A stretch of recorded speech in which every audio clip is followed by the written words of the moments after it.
Hello, boys and girls. Today, in this episode, we are going to try to understand which is the best type of isolator for your speakers. The AUVA on one side and the GAIA on the other. Two giants that bring a lot to the plate. Who is going to win? Let's discover it now.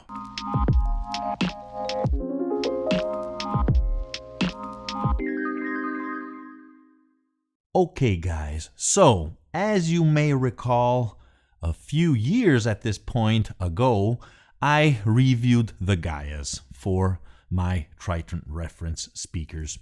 Here is a link. If you're interested to watch that, you're going to find the links also in the video description. And I was very impressed, like now the majority of people actually. And recently crept along a new reality, a new gizmo, a new object, a new type of isolator, the AUVA by Stack Audio. And I was quite interested. In fact, I was very lucky because the owner of Stack Audio, Theo Stack, contacted me and asked me if I wanted to do a review of his stuff. Clearly, as I always say to everyone, okay, but please take in mind, please bear in mind that I'm going to say the 100% truth of what I discover, okay? And he said, no problem, go ahead. So we did. Others don't agree, and in fact, they don't reach the channel in most cases, when clearly they're sending me the stuff. So, I think that the GAIA represent the true nemesis, the true contender here, and the AUVA is towards the GAIA on the same level, at least on the paper and looking at the raving reviews that the AUVA is gathering. So I think that is why I wanted to concentrate this video, not just like a mere review, but try to combine these and confront them and see what was taking place. Okay, let's proceed. Okay, we're going to go through 10 main points. The first point was talking about Stack Audio. That is done. Let's proceed to the second point. And I just want to briefly mention what are the two concepts here, the different concepts of speaker isolation that these two brands are adopting. Because on one side, we have the GAIAs, okay, Isoacoustics Gaias, which are aimed at decoupling, okay, somehow isolating, trying to detach one thing from another. Clearly, there's always going to be a point of contact, and you're trying to isolate the vibrations going down, but also, as we all know, I mean, if other parasite vibrations are around, they might crawl back up. So that's always a difficult part of decoupling. You have to think of that in going in both directions. The AUVA instead find a different solution, adopt a different solution, which is damping. Usually these are the two main solutions you can find. And when we say damping, clearly we mean a reduction as fast as possible of those vibrations, coming from below or coming from above. So once again, there you go. We have these two solutions, which are both effective, okay? We're not saying one is better than the other. It's just a matter of engineering in the end. Let's proceed. Point number 3. What are the AUVAs? What are they? As we said, dampening solutions, dampening feet that have 5 cells inside filled up with a special tungsten powder, okay? And as they describe on their website, you have to imagine, I mean, ideally, it's like almost like throwing a ball in the sand of a beach. And if you think about it, you immediately find that sense of immediately blocking something and a complete dampening of the sound and the vibrations. It's very effective, this image that they furnish on their website. That's why I wanted to report it here. So that's what's going on. They have these 5 cells inside filled with this special powder, and clearly they studied the way, they engineered it the best to reduce these vibrations, the movement of the speaker, and clearly, as we said, whatever comes from below. Let's proceed. Point number 4. Okay, the AUVAs, which it's an acronym that stands for Audio Vibration Absorber, okay? Very simple. Comes in 3 main models. Model 50, Model 70, and Model 100, which clearly have different types of prices. And it's not like the Gaias that each model was designed for a specific weight, because in fact they're trying to decouple. So you need some pressure now in order to have that effect. Otherwise, if it's too light, it's not going to dampen. If it's too heavy, it's going to squish the feet. That's why it's so important in the Gaias. Here it's very different. You're just having more quantity of that power. The cells are bigger, and clearly if you're enlarging the whole foot, you're going to have more absorption, more dampening. And in fact, the price is changes a lot. I have to read here. Now, Model 50, which is the smallest, goes for $565, which is more or less 520 euro. Model 70 is $1,084, while instead in euro is around 1,000. And the biggest one of all, the AUVA 100, which I am presenting in this video, is around $1,600, and it goes for 1,474 euro. That is what I found on the different official websites. So, as I said, there is no specific weight. Clearly, a smaller model will go better with a smaller speaker. No need to have those huge, big babies underneath a small little speaker. But all of them are designed to work with speakers below 275 kilos, they say, which is more or less slightly above 600 pounds. Let's proceed. Point number 5. Let's take a look at these babies. Now, as you can see, we have some instructions that came along with the 2 boxes I received. Each box, as we're going to see, houses 4 pucks, 4 feet, which come in this nice wooden box. Very nice. A nice touch. And here they are. As you can see, we have these nice 4 little ones. It has also some protection on top. AUVA 100. Designed and made in the UK.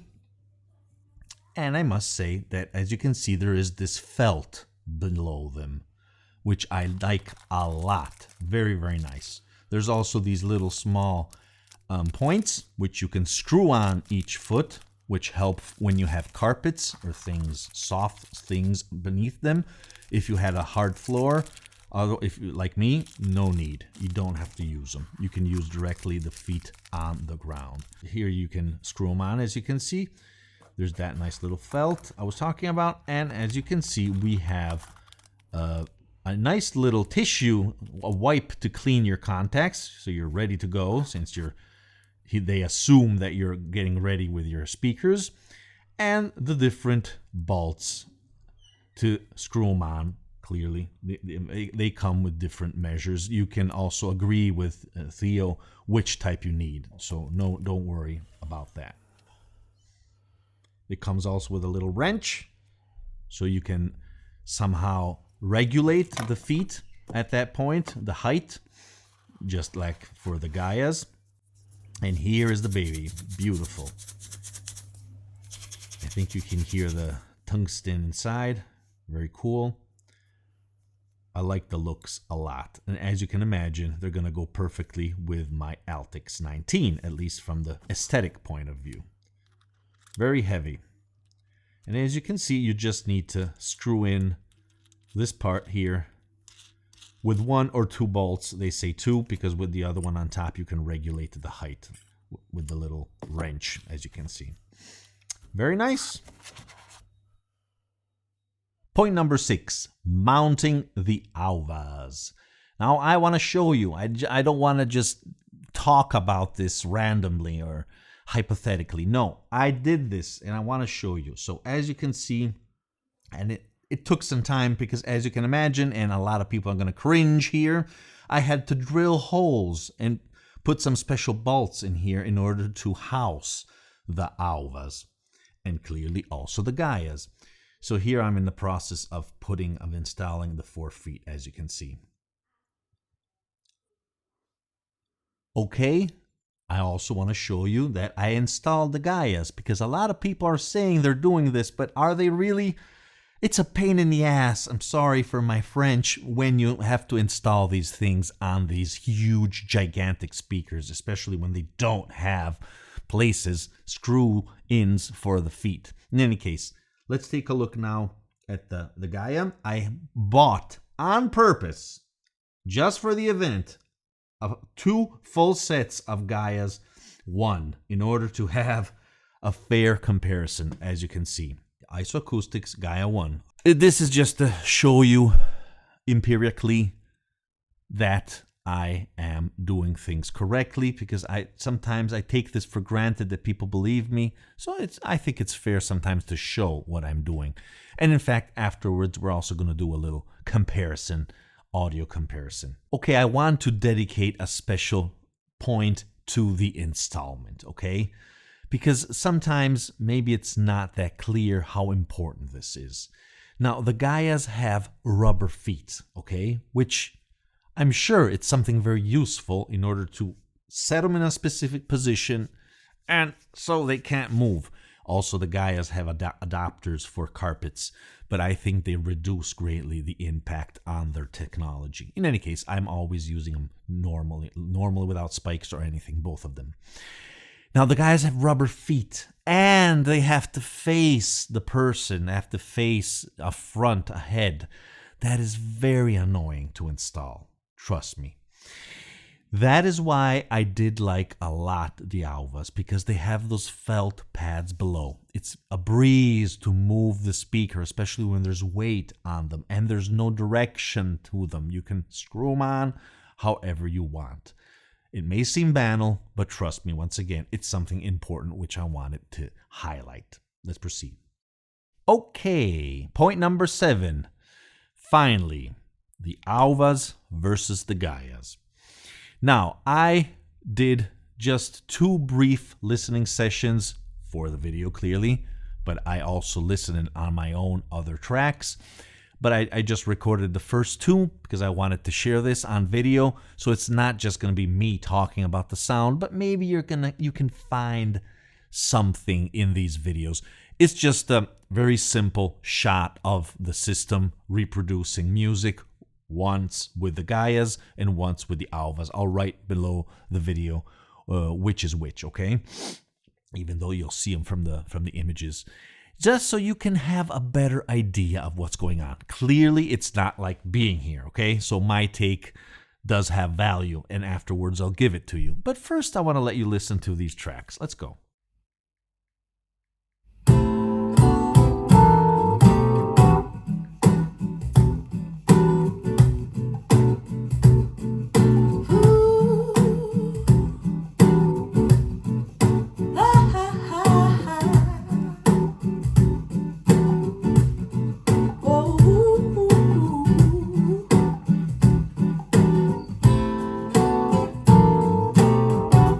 Yesterday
Okay, so finally, let's come to the sonic impact that I perceived. And I want to say right from the start that the winner, and I must say the clear winner for me, is the AUVA. The AUVA by Stack Audio. Why? Well, very simple. Because we have two aspects that I find perfect to enhance the experience, the playback experience. First of all, in the lower register, you just have more control, okay? Immediately, that's evident. It's just more punchy. While instead with the Gaias, you have more depth. Absolutely. The lower register just go deep down. But at the same time is a little detached, okay? While the AUVAs are more coherent with the rest. And the other aspect I was mentioning that I loved about the AUVAs is that it's very strange because all of a sudden the main thing that changed, I would say, is the tone. The speakers, the playback changed. It was just different. And I would say, and underline this word, natural. Very natural. More focused, detailed, but at the same time, unleashed, natural, just flowing naturally, okay? In that sense, and natural also faithful. It just sounded better, but it was strange. It was very strange because it's like the speaker just changed tonality. Now remember that I was coming from just the normal pieces of wood put beneath the Altecs, okay? Then clearly I did also the change with the Gaias and back and forth. And the Gaias, as I said, are mainly acting in that lower part, really putting the frequencies deep down. The rest did have benefits with the Gaias, but it was more recessed, more laid back, which would maybe a lot of people will do like. I mean, when you want something a little less in the face and maybe a little more tied together in the upper parts, maybe the Gaias are better for you if you like that. I think that at least with the Altecs 19s, that's my experience. With them, I did sense this natural sound flow of the reproduction and this punchiness in the lower register, which I just adore. Now, I do want to underline that I did not see a miracle, okay? A night and day difference. It was a big difference. There is a big difference, I must admit, with the Gaias and also with the AUVAs, with both. But not as much as others have claimed, at least in my opinion, at least in my experience, in other videos. But once again, if I had to make my choice, I would, without a doubt, go with the AUVAs because they just seem to bring out the music how it's supposed to sound. Okay, guys, please leave your comments below if you have experience with them, with either of them, or other solutions, dampening or decoupling solutions. We are interested. Thank you again for watching, and remember that music is born analog. Yes! Well, guys, if you're enjoying my videos and you're enjoying my channel, please consider to subscribe by clicking the black and white logo here below. Also, don't forget to click the notification bell so you'll never miss an episode and you will become a true member of the analog community.